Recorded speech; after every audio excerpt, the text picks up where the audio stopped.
Hello and welcome to another video on beginner tutorial series, and in today's video we are going to discuss one power query function, that is list.skips. So let's first of all look at the syntax of list.skip.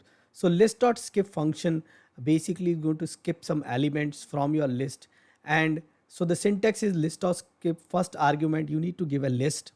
Now this list could be a column from a table, and the second argument which you're supposed to give is optional argument count or condition. Fine. So and then it's going to return a list also. So returns a list that skips the first elements of the list. Now first elements of the skip means if you created a list like 1 2 3 4 5 and you say 3, then it's going to skip the first 3 elements and going to give you this kind of output. And if you give a condition, now the condition here is like this: I need less than 3. So the moment it get one element which is less than 3 is going to give all the elements after that. Okay, so the first element which is got less than 3 is 2, suppose that is going to give all the elements. So in that manner you have to understand this function. Okay, so let's go ahead and try this out, list.skip function. And what I'm going to do is I'm going to go to Power BI, and in Power BI I'm from under the home tab we have transform data, and in the transform data we will keep transform data. There's something wrong which has happened. Let me say cancel now.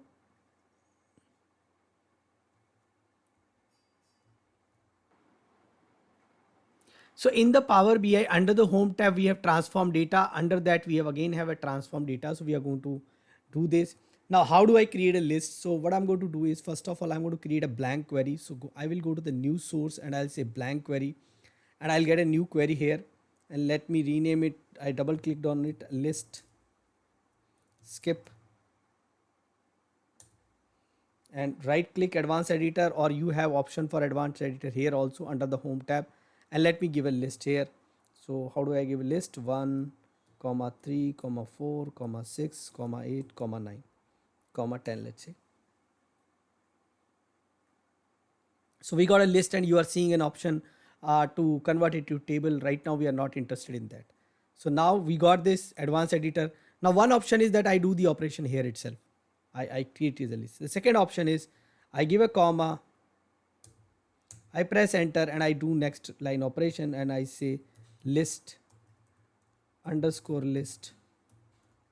skip equals to list, L is capital, skip, S is capital, list.skip, and then I give source, which is the last step, and that's a list. So you have to remember, typically when you do Power Query operations in cdid operations, basically which automatically gets created, you are actually using tables. We are using a list here. So I have given list, and the second thing I'll say, okay, I want to skip 3 elements. Then let's see what happens, and I say done. And nothing has happened because we have done one mistake. We have not written this. So we have to return this, and we say okay.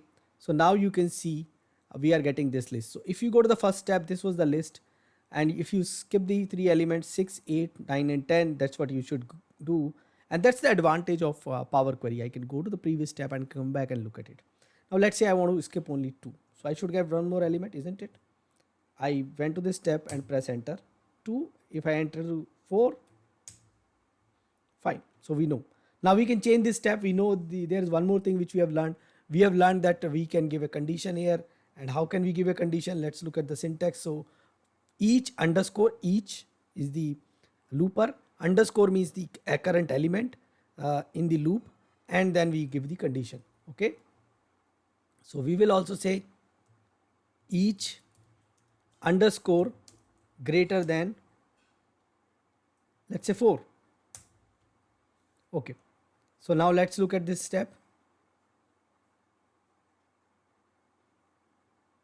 So anytime we find an element which is less than 4 from there itself, now our element itself is starting from 1. Okay. So because it is starting from 1, it is going to give us all the elements. Okay. Because the first element itself is less than 3. So let me make it is greater. Let me make it less than 4. Okay. It's always giving me reverse. So the moment it gets anything which is greater than or equal to 4, it's going to give me those elements in the list. So that's how I'm getting my elements. All the list element after the first condition has become true. and it is reverse. You want to skip anything which is less than 4. So the moment that condition is violated, after that it's going to give me the rest of the list, and it has given me. Now if I want to use it on a table column, so let's take an example of a table column. Let's say this is my table column data a1. Data a1 is my table column, and on this if I want to use this operation, so again I'm going to create a new source, a blank query, and let me call it list skip 2, and then advanced editor, and let me write down list dot skip, and then we have data. In the data we have c1, let's say, and we say we want to skip 2 elements from that. Okay, so name is not correct. Let's look at the name again. A1 is the name.